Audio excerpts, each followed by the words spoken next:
Giravano fra le vie di Vittorio Veneto con fare sospetto i carabinieri del nucleo operativo e radiomobili nell'ambito dei servizi finalizzati al contrasto dei furti in abitazione.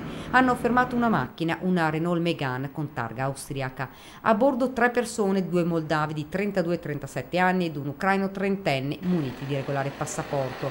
I militari hanno deciso di perquisire l'auto. All'interno della vettura ed esattamente nel portabagagli, occultata sotto una felpa, è stata trovata una valigetta. Dentro c'era una bombola di ossigeno, un disturbatore di frequenze, una torcia, un set di cacciaviti, occhiali da saldatore, un calzino nero ed un cappellino con visiera grigia. Tutti arnesi che possono essere utilizzati per compiere furti. Alla richiesta dei militari di fornire indicazioni e giustificazioni sul possesso del materiale rinvenuto, i 3 dell'Est Europa non hanno saputo dare nessuna spiegazione. Tra l'altro la bombola di ossigeno è idonea per creare la miscela infiammabile utile a forzare le cassaforti, mentre il disturbatore di frequenza è in grado di disattivare la rilevazione di eventuali allarmi. I 3 sono stati denunciati in stato di libertà per possesso ingiustificato di arnesi atti allo scasso e materiale esplodente.